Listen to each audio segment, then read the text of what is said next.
Hello बच्चों, welcome to the class. Carboxylic acids and their functional derivatives.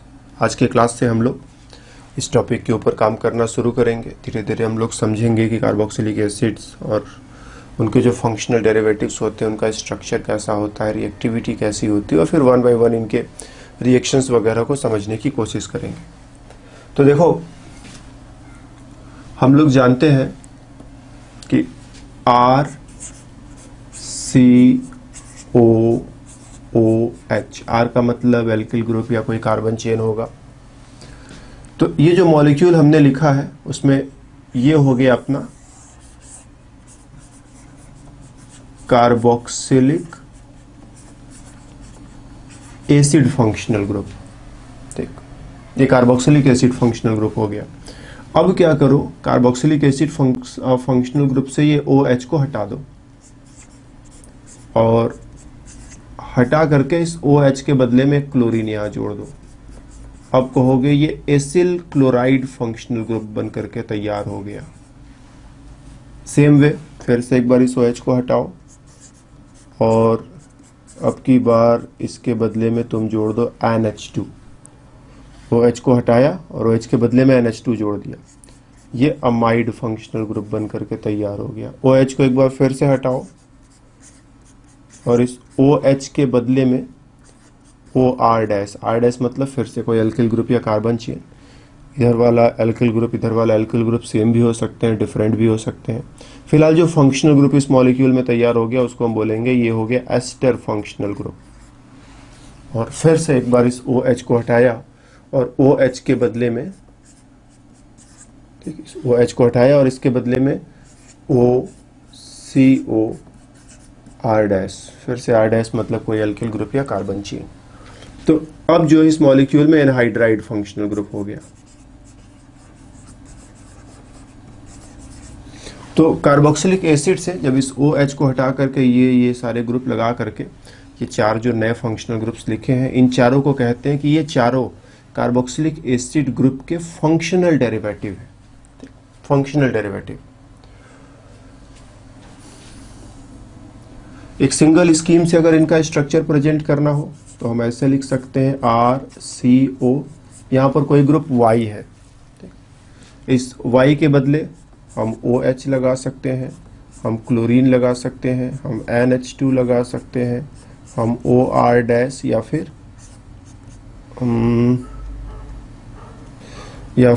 OCOR- लगा सकते हैं। तो इस Y के बदले बारी बारी से इन सबको लगाते चले जाओ।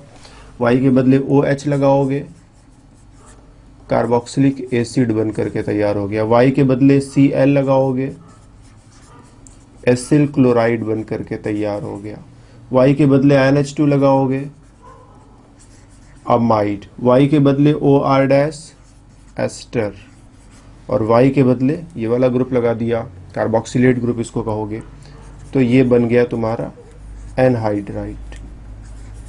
तो इस वे में कार्बोक्सिलिक एसिड और उसके चार फंक्शनल डेरिवेटिव्स के साथ हमने तुमको इंट्रोड्यूस किया। कुछ एक आधा एग्जाम्पल भी ले लिया जाए। जैसे हम लोग एल्किल ग्रुप की जगह मिथाइल लगा दें तो इसको हम कॉमन नेम में कहते हैं एसिटिक एसिड। ठीक, IUPAC नाम बहुत आसानी से तुम सोच सकते हो, वो कोई बहुत मुश्किल चीज़ नहीं होता। जो भी थोड़े बहुत रूल्स जानता है IUPAC वाले वो फटाफट सोच ले जाएगा। कॉमन नेम्स, जो भी रूल्स जानता है थोड़े बहुत, वो IUPAC नाम बहुत आसानी से सोच ले जाएगा। कॉमन नेम्स में थोड़ी झंझट रहती है, वो कोई तुम्हें बताए तभी तुम जानोगे। तो एसिटिक एसिड कहते हो इसे। अगर इस मिथाइल की जगह हाइड्रोजन लगा दो, हाइड्रोजन भी लगा सकते हो इस पर्टिकुलर केस में, इसे तुम कहते हो formic acid. Formic acid. Acetic acid में से इस OH को हटाओ और यहां पर एक क्लोरीन लगा दो, इसे तुम कहोगे एसिटिल क्लोराइड। इस OH को हटाओ, NH2 लगा दो, इसे तुम कहोगे एसिटामाइड। इस OH को हटाओ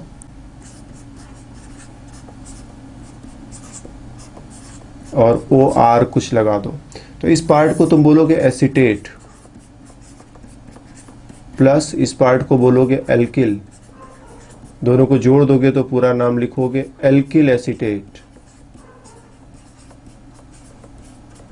जैसे अगर R की जगह मिथाइल लगा दिया तो मिथाइल एसीटेट, इथाइल लगा दिया तो इथाइल एसीटेट। और एनहाइड्राइड्स की बात करें तो एनहाइड्राइड्स को हम करते क्या है, जैसे एसिटिक एसिड के दो मॉलिक्यूल्स को आपस में हम एक साथ जोड़ दें।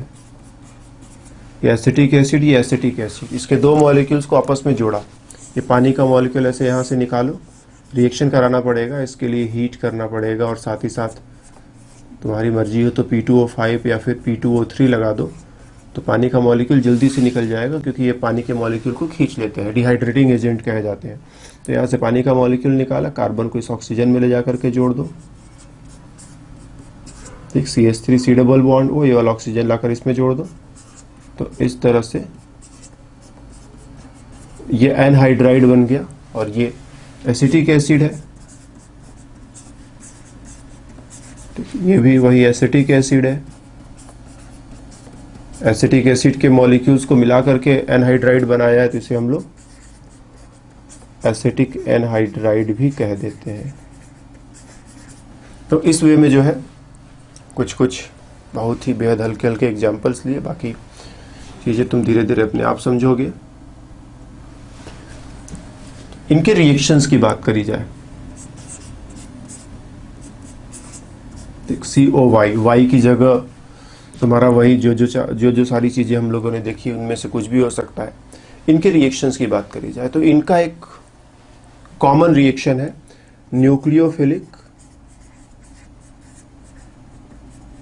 Nucleophilic acyl substitution.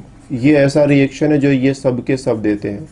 इसके अलावा इनके अपने अपने पर्सनल रिएक्शंस भी हैं, तो आज के क्लास में हम पर्सनल रिएक्शंस पर नहीं जाएंगे। आज के क्लास में इनका एक कॉमन जो रिएक्शन है, सबसे important reaction nucleophilic acyl substitution, इसको समझेंगे। और पर्सनल रिएक्शंस की बात जो है, जब एक एक करके इन पांचों को डील करेंगे, पांचों को अलग अलग क्लास में भी हम लोग देखेंगे। एसिल क्लोराइड को देखेंगे, एनहाइड्राइड को देखेंगे, एस्टर को देखेंगे, अमाइड को देखेंगे, कार्बोक्सिलिक एसिड्स पर बातें करेंगे। तो जब अलग अलग बातें करेंगे तो उनके पर्सनल रिएक्शंस की बातें होंगी। फिलहाल आज जो है न्यूक्लियोफिलिक एसाइल सब्स्टिट्यूशन इन सब के लिए कॉमन है। वाई की जगह उन पांचों में से कुछ भी लगा दो, सब ये रिएक्शन करते हैं। तो जैसे चलो हम एसिल क्लोराइड का एक एग्जाम्पल लेकर के बात कर रहे हैं।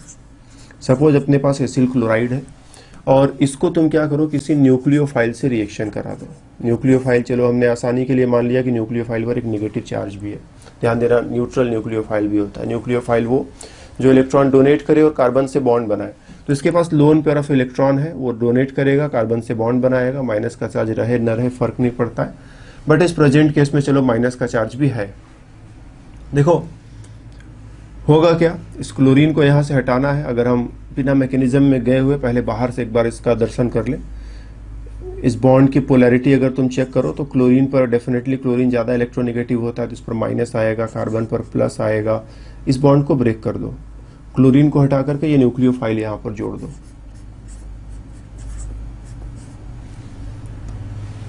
ये न्यूक्लियोफाइल यहाँ पर जोड़ दिया और क्लोरीन बाहर चला गया, Cl- बन गया। जैसे इसका रिएक्शन हम लोग कह दो सोडियम मिथॉक्साइड से करा दे। इस पर माइनस, इस पर प्लस, ऑक्सीजन पर माइनस, सोडियम पर प्लस। तो ये मिथॉक्सी ग्रुप जो है, इस क्लोरीन को हटा करके, ठीक, इस क्लोरीन को हटाओ और इस मिथॉक्सी ग्रुप को इसमें जोड़ दो। और ये क्लोरीन और ये Na+ मिला करके NaCl जैसा कुछ तुम लिख लो। या फिर अगर हम लोग ये समझते हैं कि जो सोडियम मिथॉक्साइड है, उसमें न्यूक्लियोफिलिक पार्ट जो है वो मिथॉक्साइड है ना, सोडियम से कोई हमें बहुत मतलब नहीं है।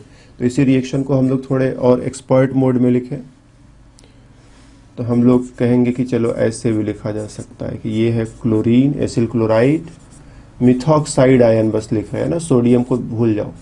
मिथॉक्साइड आयन रिएक्शन करेगा, क्लोरीन को डिस्प्लेस करेगा और क्लोरीन के बदले इस ऑक्सीजन को ला करके इस कार्बन में जोड़ दो और ऑक्सीजन के पीछे उसका जो पूंछ है जो मिथाइल ग्रुप है वो भी आएगा।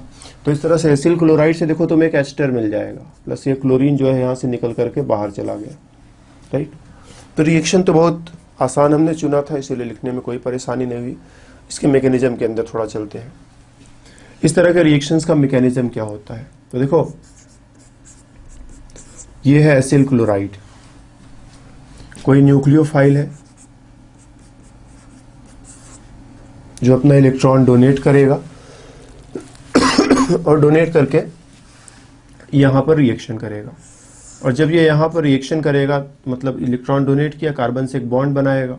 तो जब एक नया बॉन्ड बनेगा तो कार्बन को एक पुराना बॉन्ड तोड़ना पड़ेगा। कार्बन 4 ही बॉन्ड बना सकता है, तुम्हारे लिए 5वां बॉन्ड तो बनाएगा नहीं। तो जब एक नया बॉन्ड इधर बनने को जा रहा है तो पुराना बॉन्ड कोई ना कोई तुम तोड़ोगे इसमें से। ये वाला ब्रेक कर दे कि ये वाला ब्रेक कर दे कि यहाँ से कुछ ब्रेक करे। तो ध्यान देना, ये सिग्मा बॉन्ड, ये सिग्मा बॉन्ड, यहाँ डबल बॉन्ड, मतलब सिग्मा और पाई दोनों होंगे। सिग्मा बॉन्ड कमजोर होता है या पाई बॉन्ड कमजोर होता है, तो तुम आंसर दोगे पाई बॉन्ड कमजोर होता है। तो पहले कौन टूटेगा, सिग्मा बॉन्ड टूटेगा कि पाई बॉन्ड टूटेगा? तो तुम कहोगे पाई बॉन्ड टूटेगा। तो बस हम भी वही करेंगे कि यहाँ से पाई बॉन्ड को ब्रेक किया और इलेक्ट्रॉन ऑक्सीजन को दे दिया। ठीक, ध्यान देना, R C double bond O C L, oxygen पर डेल्टा माइनस, कार्बन पर डेल्टा प्लस। तुम ये भी कह सकते हो ये जो न्यूक्लियोफाइल है ये इस डेल्टा प्लस को देख करके इधर रिएक्शन करने को आता है, ऐसा भी तुम कह सकते हो ना। तो जो भी मान लो, न्यूक्लियोफाइल जो है कार्बन की तरफ आएगा रिएक्शन करने, कार्बन पर डेल्टा प्लस होता है, रिएक्शन करने आएगा, इसके साथ बॉन्ड बनाएगा, यहाँ से पाई बॉन्ड ब्रेक करके इलेक्ट्रॉन ऑक्सीजन को दिया। एज ए रिजल्ट ऑक्सीजन ने इलेक्ट्रॉन लिया और ऑक्सीजन पर माइनस का चार्ज आ गया। न्यूक्लियोफाइल को यहाँ पर ला करके जोड़ दो, क्लोरीन जैसा यहाँ है वैसा ही यहाँ भी लिख दो। ठीक, रिएक्शन थोड़ी दूर तक पहुंचा। अब क्या करना है, इस ऑक्सीजन को देखो, ऑक्सीजन जो है अपना इलेक्ट्रॉन वापस डोनेट करेगा। ठीक, ऐसा लगा था कि ऑक्सीजन रिएक्शन में बहुत जोर से पार्टिसिपेट कर रहा है, लेकिन ऑक्सीजन ने इलेक्ट्रॉन लिया और अब वापस कर दिया। कहा कि नहीं, हमको अपना डबल बॉन्ड वापस बनाना है, तो इसने अपना डबल बॉन्ड वापस बना लिया और क्लोरीन अब यहाँ से निकल कर चला जाएगा। इनफैक्ट इन तीनों में से कौन निकल कर जाएगा हमें थोड़ा सोचना चाहिए। जब ये दोबारा बॉन्ड बनाएगा तो इनमें से किसी एक को बाहर जाना होगा। कौन बाहर जा पाएगा? जो सबसे अच्छा लिविंग ग्रुप होगा, जो सबसे आसानी से इलेक्ट्रॉन लेकर के भाग सके। तो इन तीनों में क्लोरीन ही इसमें एक्सपर्ट है, जो इलेक्ट्रॉन लेकर के फटाफट भागेगा। तो R double bond O, nucleophile को थोड़ा इधर की तरफ लिख दिया जाए अपना, सो पानी थोड़ा बेटर बन जाएगा। क्लोरीन दोनों इलेक्ट्रॉन लेकर के भागा, क्लोरीन पर माइनस का चार्ज। तो नेट रिजल्ट क्या हुआ? नेट रिजल्ट जो हम लोगों ने देखा था कि न्यूक्लियोफाइल आएगा, क्लोरीन को हटाएगा और उसकी जगह खुद जम जाएगा। तो नेट रिजल्ट तो कुछ वैसा ही ना है। मैकेनिज्म को देखो, न्यूक्लियोफाइल यहाँ पर कनेक्ट हुआ, ऑक्सीजन इलेक्ट्रॉन ऑक्सीजन पर ट्रांसफर किया, ऑक्सीजन पर माइनस आया, ऑक्सीजन ने दोबारा इलेक्ट्रॉन डोनेट करके डबल बॉन्ड बनाया, ऑक्सीजन इलेक्ट्रॉन डोनेट करके फिर से अपना डबल बॉन्ड मेंटेन कर लिया, क्लोरीन निकल करके चला गया, तो क्लोरीन बाहर। इसी मैकेनिज्म को हम लोग थोड़ा शॉर्ट में लिखना चाहें, कभी कभी जगह समय बचाना चाहे तो एक ही चीज़ बार बार रिपीट न करने का मूड रहे, तो ऐसे भी लिख सकते हैं कि न्यूक्लियोफाइल है। न्यूक्लियोफाइल ने देखो कार्बन के ऊपर रिएक्शन किया, इलेक्ट्रॉन ऑक्सीजन के पास पहुंचा, ऑक्सीजन ने इलेक्ट्रॉन दोबारा दिया, ठीक, दोबारा वापस कर दिया। तो इलेक्ट्रॉन ऑक्सीजन ने लिया और फिर वापस कर दिया, मतलब इसको कुछ नहीं हुआ, जो हुआ इस क्लोरीन को हुआ, क्लोरीन इलेक्ट्रॉन लेकर के चला गया। तो अब रिजल्ट लिख लेंगे R C O N U and chloride minus. तो जाना इस क्लोरीन को ही है, ठीक, इस क्लोरीन को ही जाना है, इस डबल बॉन्डेड ऑक्सीजन को यहां पर कुछ नहीं होना है। इसी मैकेनिज्म को तुम कहते हो न्यूक्लियोफिलिक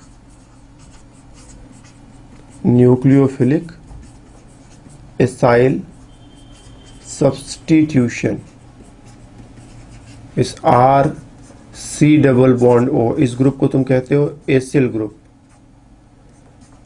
और चूंकि एसिल ग्रुप के ऊपर ही रिएक्शन हो रहा है इसीलिए हम लोग कहते हैं न्यूक्लियोफिलिक एसाइल सब्स्टिट्यूशन। और ये पांचों फंक्शनल ग्रुप्स जो हम लोगों ने डिस्कस किए, पांचों के लिए ये रिएक्शन कॉमन है कि पांच के पांचों जो है न्यूक्लियोफिलिक सब्स्टिट्यूशन में पार्टिसिपेट करते हैं। तो कह दो कि इन पांचों में से कोई भी तुमने ले लिया, वाई की जगह ओ एच हो सकता है, वाई की जगह Cl हो सकता है, Y की जगह NH2 हो सकता है, Y की जगह OR डैश हो सकता है, Y की जगह OCOR डैश हो सकता है। इनमें से कुछ भी रहे, न्यूक्लियोफाइल आएगा। कोई प्रॉपर रिएक्शन कंडीशन तुमको चुनना पड़ेगा। प्रॉपर रिएक्शन कंडीशन मतलब जहाँ रिएक्शन थोड़ा मुश्किल है, ठीक है, जहाँ पर रिएक्शन थोड़ा मुश्किल है वहाँ में भी तुम्हें कुछ कैटालिस्ट वगैरह लगाना पड़े। रिएक्शन नहीं हो पा रहा है आसानी से तो टेम्परेचर वगैरह थोड़ा अप्लाई करना पड़े। तो प्रॉपर रिएक्शन कंडीशन चुनोगे और होगा यही कि ये Y जो है यहाँ से डिस्प्लेस हो जाएगा और डिस्प्लेस होकर के कुछ इस तरह का रिजल्ट तुम्हें देता हुआ नजर आएगा। ठीक, तो ये पांचों जो है इनको हटाओगे, हटा करके एक न्यूक्लियोफाइल जोड़ोगे, मतलब इनको यहाँ से निकालना है। ये लिविंग ग्रुप की तरह से बिहेव करेंगे, निकल करके चले जाएंगे। जब क्लोरीन को जैसे हमने देखा इलेक्ट्रॉन लेकर के भागा तो क्लोरीन पर माइनस का चार्ज आ गया, क्लोराइड आयन।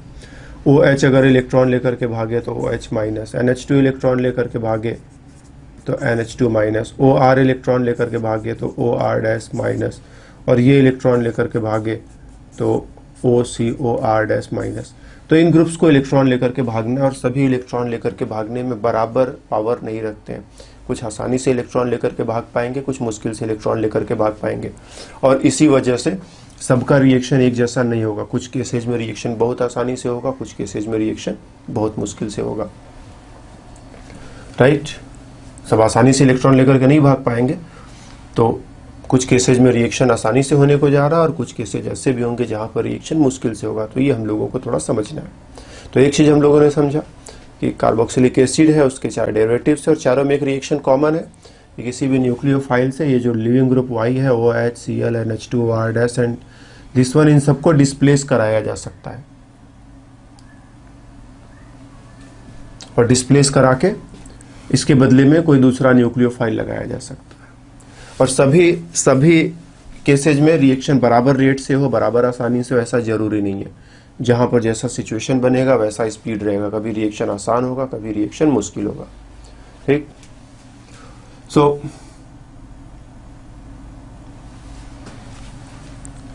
जैसे हमें कंपैरिजन करना हो RCOCl एंड RCOOR डैश में, कि इन दोनों में कौन आसानी से रिएक्शन करेगा। तो इसको हम दो तरह से तुमको एक्सप्लेन करेंगे। एक मेरा खुद का पर्सनल मेथड जो केवल हमारे और तुम्हारे बीच में रहेगा, उसके बाद एक मेथड ऐसा जो किताबों में तुम्हें अक्सर लिखा हुआ मिलेगा, अगर कोई तुमसे पूछे तो तुम वही वाला बताओगे।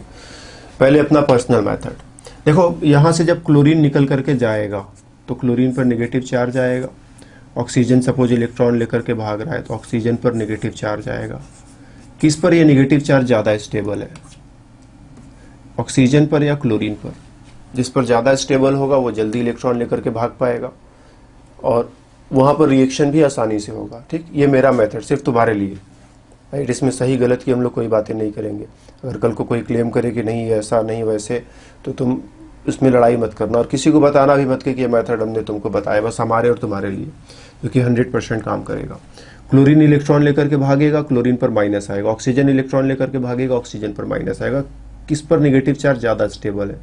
तो देखो पीरियोडिक टेबल में तुम फ्लोरीन, क्लोरीन, ब्रोमीन, आयोडीन, उसके बगल में ऑक्सीजन, सल्फर, सेलेनियम, टेल्यूरियम, तो नीचे की तरफ साइज तेजी से बढ़ती है। तो ऑक्सीजन क्या है, छोटा आइटम है, क्लोरीन बड़ा आइटम है। तो एक छोटा आइटम उसके ऊपर नेगेटिव चार्ज और एक बड़ा आइटम उसके ऊपर नेगेटिव चार्ज।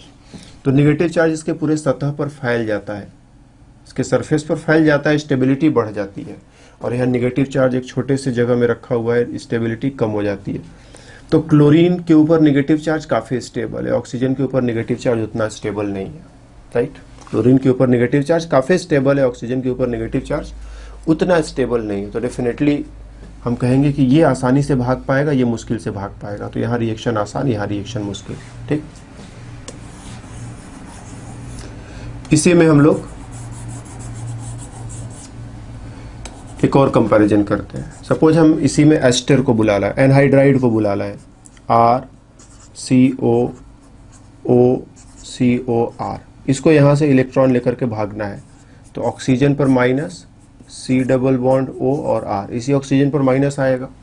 ये ज़्यादा स्टेबल या ये ज़्यादा स्टेबल, तो हम कहेंगे देखो यहाँ दोनों के बीच में रेजोनेंस होगा, इलेक्ट्रॉन इधर शिफ्ट कराओगे ना, रेजोनेंस होगा, तो जो अगला स्ट्रक्चर बनेगा O डबल बॉन्ड C, इस ऑक्सीजन पर माइनस और R। तो इस रेजोनेंस की वजह से नेगेटिव चार्ज अभी तो इस ऑक्सीजन पर है, अभी उस पर चला गया, तो स्टेबिलिटी इसकी बढ़ जाएगी। तो इसकी तुलना में ये ज़्यादा स्टेबल है, मतलब ये इलेक्ट्रॉन को लेकर के ज़्यादा आसानी से भाग सकता है, तो इसकी तुलना में यहाँ रिएक्शन आसानी से होगा। अब इसी में एमाइड को भी लाया जाए, RCONH2। अगर NH2 को इलेक्ट्रॉन लेकर के भागना है तो इस पर माइनस का चार्ज आ जाएगा, और अगर हम ऑक्सीजन और नाइट्रोजन में कंपैरिजन करें तो पीरियोडिक टेबल के हिसाब से तुम जानते होगे कि ऑक्सीजन की तुलना में नाइट्रोजन कम इलेक्ट्रोनेगेटिव होता है।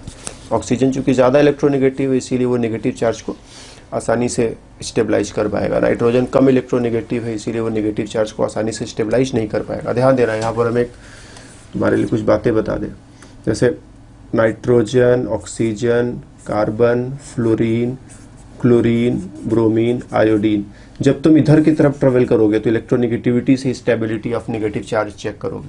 हम ऑक्सीजन और नाइट्रोजन में जब कंपैरिजन कर रहे हैं तो इलेक्ट्रोनेगेटिविटी वाला मेथड अप्लाई कर रहे हैं, ये ऑक्सीजन ज़्यादा इलेक्ट्रोनेगेटिव है, नाइट्रोजन कम इलेक्ट्रोनेगेटिव है। पीरियोडिक टेबल का ये पोर्शन इधर की तरफ तुम ट्रेवल कर रहे हो, पीरियड में ट्रेवल कर रहे हो, तो नाइट्रोजन और ऑक्सीजन में तुलना करते समय इलेक्ट्रोनेगेटिविटी की बात करोगी कि ऑक्सीजन ज़्यादा इलेक्ट्रोनेगेटिव, नाइट्रोजन कम इलेक्ट्रोनेगेटिव, ये नेगेटिव चार्ज को संभाल नहीं पा रहा है, ये नेगेटिव चार्ज को अच्छे से संभाल सकता है, तो ये ज़्यादा स्टेबल, ये कम स्टेबल।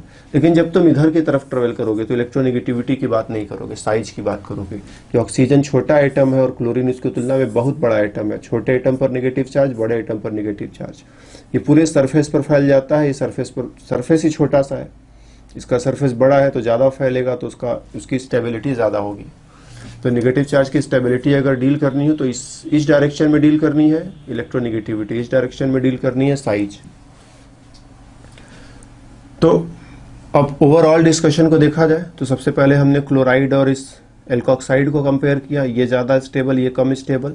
फिर इन दोनों को कंपेयर किया, ये कम स्टेबल, ये ज़्यादा स्टेबल क्योंकि इसमें रेजोनेंस हो रहा है। फिर इन दोनों को कंपेयर किया तो ये ज़्यादा स्टेबल, ये कम स्टेबल क्योंकि नाइट्रोजन की इलेक्ट्रोनेगेटिविटी कम है। तो इन सब को अगर स्टेबिलिटी के क्रम में हम लगा दें,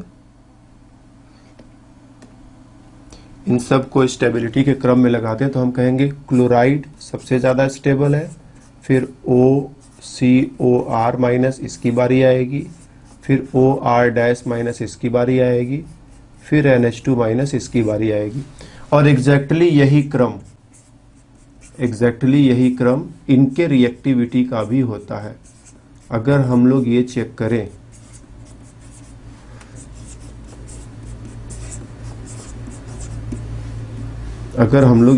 करें कि इन चारों के लिए न्यूक्लियोफिलिक एसाइल सब्स्टिट्यूशन में रिएक्टिविटी का क्रम क्या होगा, तो हम यही पाएंगे कि इन चारों का रिएक्टिविटी का क्रम बिल्कुल इनकी स्टेबिलिटी के क्रम से मैच कर रहा है। ये सबसे ज़्यादा स्टेबल, ये उससे कम स्टेबल, ये उससे कम स्टेबल, ये उससे कम स्टेबल, ये सबसे ज़्यादा आसानी से निकल कर भागेगा, ये मुश्किल से निकल करके भागेगा, ये और मुश्किल से निकल कर भागेगा, ये और मुश्किल से निकल करके भागेगा। सो रिएक्शन यहाँ सबसे आसानी से होगा, यहाँ थोड़ा मुश्किल, यहाँ थोड़ा और मुश्किल, यहाँ काफ़ी ज़्यादा मुश्किल। तो ये इनकी रिएक्टिविटी का ऑर्डर भी हम लोगों ने कंपैरिजन कर लिया। कैसे कंपेयर किया? By leaving group ability, in groups के लिविंग ग्रुप एबिलिटी को देख करके कंपेयर किया। और ये हम लोगों का पर्सनल मेथड रहेगा, राइट। अगर कोई पर्सनल मोड में कोई यारी दोस्ती में पूछे तो उसको भी सिखा देना, लेकिन अगर कोई आर्गुमेंट करे तो उसके लिए ये मेथड नहीं है, उसके लिए फिर ये दूसरा वाला मेथड लो। सपोज हम लोग इन दोनों की रिएक्टिविटी में कंपैरिजन कर रहे हैं, एस्टर और अमाइड।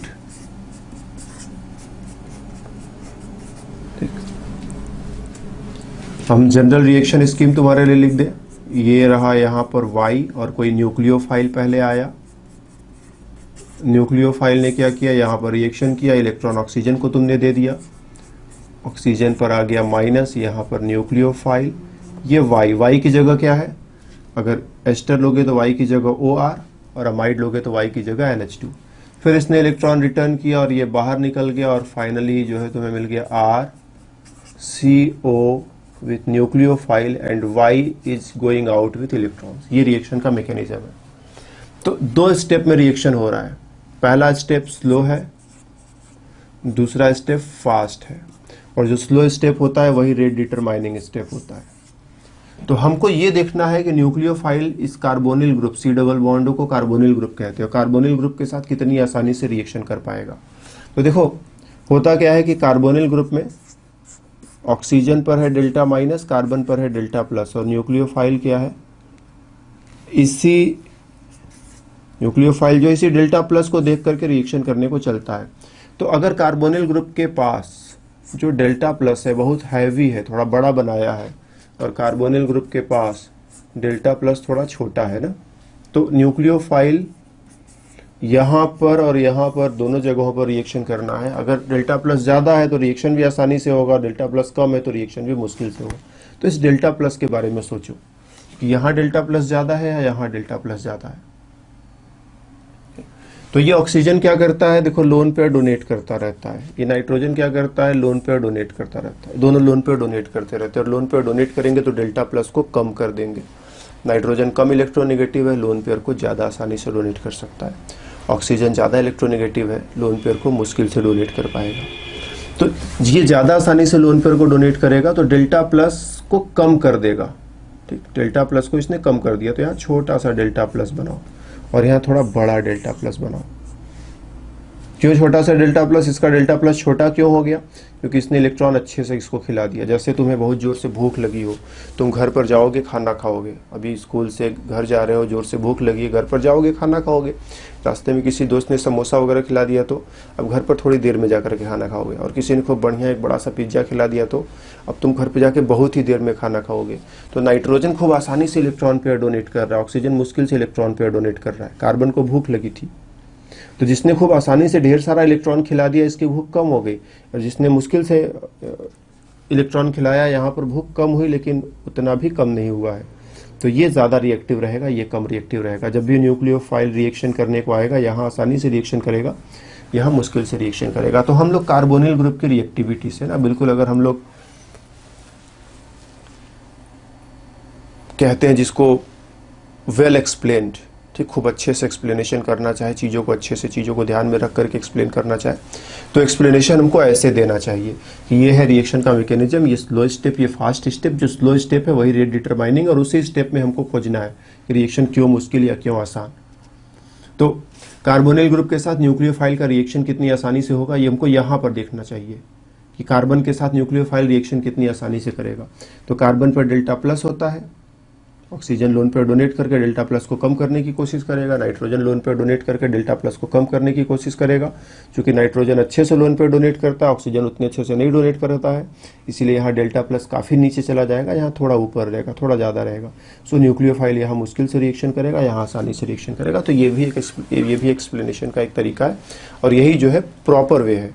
इसके पहले वाला जो मेथड बताया था वो भी ठीक है, पर्सनल वे में रखना चाहो, केवल हमारे तुम्हारे बीच की बात रहे तो ठीक है, रिलेट करने के लिए ये भी अच्छा है, लेकिन जस्ट रिलेट करने के लिए ना, हम इस पर अगर किसी से लड़ाई करेंगे तो हम हार जाएंगे। तो हमको हारना भी नहीं है और अपना काम भी आसानी से कर ले जाना है। तो काम को आसानी से करने के लिए मेरा वे, और अगर कहीं लड़ाई की बात आ ही जाए तो फिर अब तुम जानते हो कि कैसे लड़ाई करनी है। चलो यार, ओके। एसिल क्लोराइड को हम लोग सामने लाते हैं और एसिल क्लोराइड के साथ कुछ रिएक्शंस लिखते हैं ना। थोड़ा और इसको इधर से लिख ले, जगह बचा रहेगा अपने लोगों के पास। एसिल क्लोराइड, इसके साथ कुछ रिएक्शंस लिखते हैं, 2-4 रिएक्शंस लिखे जाए।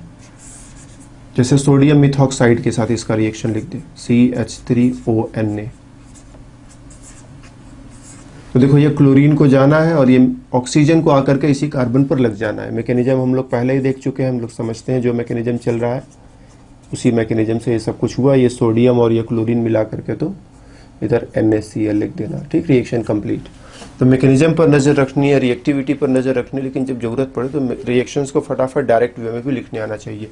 हमें पता होना चाहिए कि क्या तोड़ना है क्या जोड़ना है। तो क्लोरीन को हटाना और इस ऑक्सीजन को ला करके इसमें जोड़ देना है।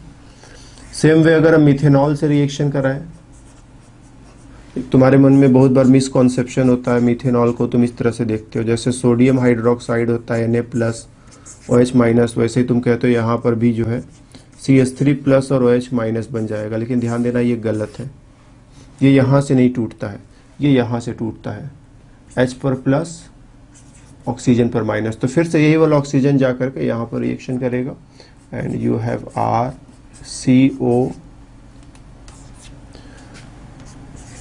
OCH3। ठीक, यहाँ भी एस्टर बना एसिल क्लोराइड से, एस्टर बना, और यहाँ पर भी एसिल क्लोराइड से एस्टर ही बना। इसका H और इसका क्लोरीन मिला करके बाहर निकाल दो, HCl हो जाएगा। इस रिएक्शन के मैकेनिज्म पर हम लोग एक बार नज़र डालें, फिर पीछे वापस आते हैं। तो जैसे इस रिएक्शन का अपने को मैकेनिज्म लिखना है, तो क्या करेंगे हम कहेंगे देखो ये रहा तुम्हारा मिथाइल अल्कोहल, ऑक्सीजन के पास लोन पेयर है, यहाँ पर डोनेट करेगा। ध्यान देना इसको भी हमने तोड़ा नहीं है, ये भी बाद में टूटेगा। इलेक्ट्रॉन ऑक्सीजन ने लिया, फिर ऑक्सीजन इलेक्ट्रॉन वापस कर देता है, तो क्लोरीन को यहाँ से निकलना पड़ता है, क्लोरीन को हटा दो। सो RC डबल बॉन्ड O, इस ऑक्सीजन को जोड़ दिया यहाँ पर, ऑक्सीजन के साथ हाइड्रोजन है वैसे ही लगा दो, ऑक्सीजन के साथ मिथाइल है वैसे ही लगा दो। लोन पेयर डोनेट किया है तो पॉजिटिव चार्ज आएगा, neutral oxygen lone pair donate करता है तो उस पर पॉजिटिव चार्ज आता है। इस पॉजिटिव चार्ज को हटाने के लिए इस बॉन्ड को ब्रेक किया, इलेक्ट्रॉन इसको दे दिया, तो ये मैकेनिज्म जो है पूरा हुआ और H प्लस यहाँ से बाहर निकला। यहाँ से क्लोराइड बाहर निकल चुका था, तो ये क्लोराइड और H प्लस मिलाकर के तुम HCl लिख सकते हो। तो ये है एस्टर बनने का मैकेनिज्म। ध्यान देना ये टूट करके ऐसा नहीं कि H प्लस पहले निकल गया, H प्लस बाद में निकल रहा है, पहले ऑक्सीजन ने बॉन्ड बनाया फिर हाइड्रोजन बाद में निकलेगा। ये कई बार कई जगहों पर हम लोगों ने फेस किया, और जब भी आता है हम थोड़ा सा इस पर एम्फेसाइज जरूर करते हैं। सो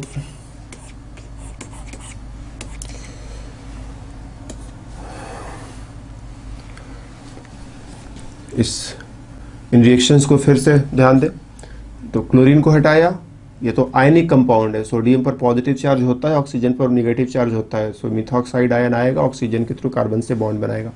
ये आयनिक नहीं है, इसलिए इसको सीधे सीधे नहीं तोड़ सकते। मैकेनिज्म में तुमने देखा ये पहले ऑक्सीजन से बॉन्ड बना लेंगे, हाइड्रोजन बाद में जाएगा, तो नेट रिजल्ट यहाँ पर भी वही मिला जो यहाँ पर मिला। तो इन दोनों रिएक्शंस के बाद एक और रिएक्शन, चलो इसको हम पानी के मॉलिक्यूल से रिएक्शन करा रहे हैं। पानी के मॉलिक्यूल में भी वही बात है, ऑक्सीजन पर लोन पेयर है, लोन पेयर से रिएक्शन करेगा, H को बाद में तुम हटा दोगे, तो ये OH जो है ला करके इस कार्बन से जोड़ दो, तो COOH, ठीक, कार्बोक्सिलिक एसिड बन गया, प्लस इसका क्लोरीन और इसका H मिला करके HCl लिख करके रिएक्शन को पूरा कर लो। अमोनिया ले लो, अमोनिया को तुम ऐसे लिख सकते हो ना, नाइट्रोजन के पास लोन पेयर होता है, नाइट्रोजन लोन पेयर से यहाँ पर बॉन्ड बनाएगा, फिर बाद में हाइड्रोजन हटा देना, सो RCONH2 प्लस HCl। तो इस वे में जो एसिल क्लोराइड है वो आसानी से न्यूक्लियोफिलिक सब्स्टिट्यूशन करता चला जा रहा है, कोई मुश्किल नहीं आ रही है। ठीक, अगर सपोज हम लोग एसिल क्लोराइड न लेकर के, हम लोग अगले पेज पर आते हैं, हम लोग एसिल क्लोराइड न लेकर के एनहाइड्राइड के साथ यही सारा रिएक्शन देखने की कोशिश करें, तो एग्जैक्टली बिल्कुल इसी लाइन पर हम लोगों को आगे बढ़ते चले जाना है। मान लो कोई एनहाइड्राइड है और इसका रिएक्शन हमने करा दिया सोडियम मिथॉक्साइड से, मिथाइल अल्कोहल से, वाटर के साथ और अमोनिया के साथ,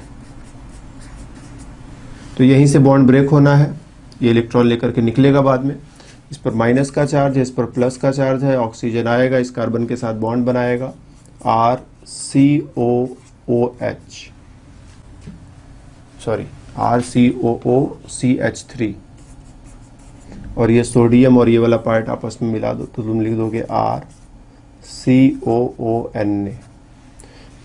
मिथेनॉल ऑक्सीजन लोन पर लेकर के आएगा, यहीं पर बॉन्ड बनाएगा, ये पार्ट निकल कर चला जाएगा, सो RCO, ऑक्सीजन, ऑक्सीजन के पीछे CH3 भी है, ठीक है, इस H को और इस वाले पार्ट को मिला दो, तो लिखोगे RCOOH। पानी का मॉलिक्यूल ऑक्सीजन का लोन पर आएगा, यहीं पर बॉन्ड बनाएगा, ये पार्ट निकला, और इसका H और इसका ये पार्ट मिला दोगे, तो फिर तुम जानते हो आगे क्या कर लेना है। और नाइट्रोजन के पास फिर से लोन पेयर है, यहाँ पर आकर के रिएक्शन करेगा, और हाइड्रोजन यहाँ से बाद में हटा दोगे, तो फाइनल प्रोडक्ट CO, फिर यहाँ से NH2 प्लस RCOOR। तो यहाँ पर भी रिएक्शन हम लोगों ने बिल्कुल वैसे ही पूरे किए हैं जैसे एसिल क्लोराइड में पूरे किए हैं, बस दोनों में अंतर ये है कि एसिल क्लोराइड थोड़ा ज़्यादा रिएक्टिव है, ये थोड़ा कम रिएक्टिव है। तो रिएक्शन उसमें जैसे 10 मिनट में होता था तो इसमें आधे घंटे में होगा, और क्या होगा, इसके अलावा कोई बहुत बड़ा अंतर देखने को नहीं मिलेगा। तो ये फंक्शनल ग्रुप्स जो है एसिल क्लोराइड, एनहाइड्राइड, एस्टर और अमाइड, एस्टर और अमाइड, ये सभी न्यूक्लियोफिलिक एसाइल सब्स्टिट्यूशन में पार्टिसिपेट कर रहे हैं। यहाँ पर क्लोरीन निकलेगा, यहाँ पर ये निकलेगा, यहाँ पर ये निकलेगा, यहाँ पर ये निकलेगा। जैसे पानी के साथ रिएक्शन कराते चले जाए इन सभी का हम लोग।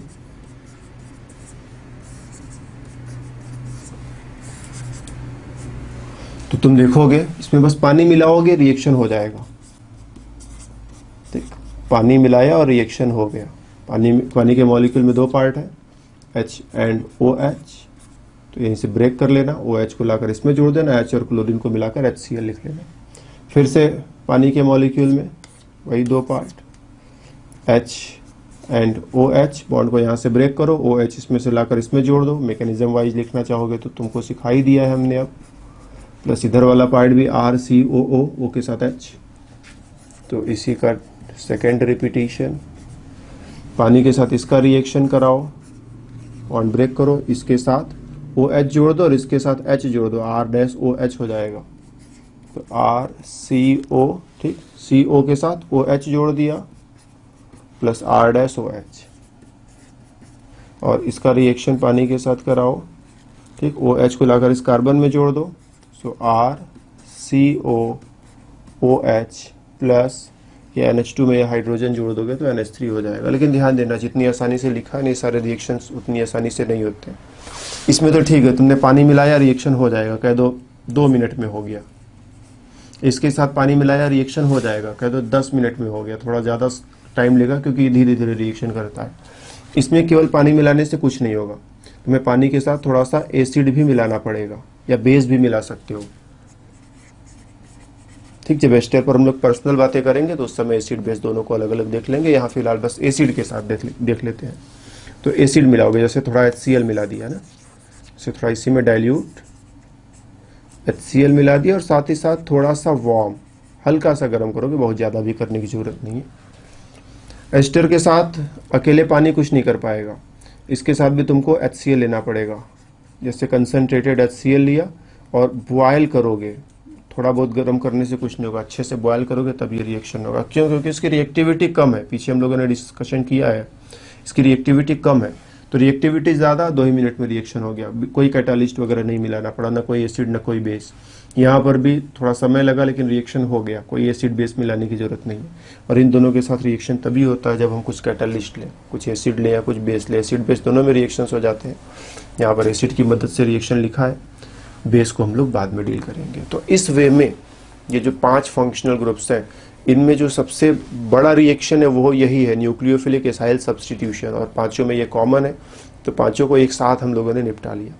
अब बारी है कि इन पांचों फंक्शनल ग्रुप को पर्सनल मोड में एक एक करके बारी बारी से देखा जाए। तो बारी बारी से इन पांचों फंक्शनल ग्रुप्स पर हम मुलाकात करेंगे, इनको बनाने के मेथड्स पर और इनके रिएक्शंस पर सेपरेट बातें भी होंगी। तो आज की क्लास में जो हमने सीखा वो ये कि ये 5 फंक्शनल ग्रुप्स, इनमें काफ़ी कुछ कॉमन है। ये न्यूक्लियोफिलिक एसाइल सब्स्टिट्यूशन एक ही जैसे तरीके से दिखाते हैं, तो इसीलिए सबको एक साथ हम लोगों ने एक देखा और समझा। और अब बारी है कि पांचों को अलग अलग पढ़ना है। तो जब हम लोग अगले क्लास में मिलेंगे तो वहाँ पर ये सारी बातें होंगी।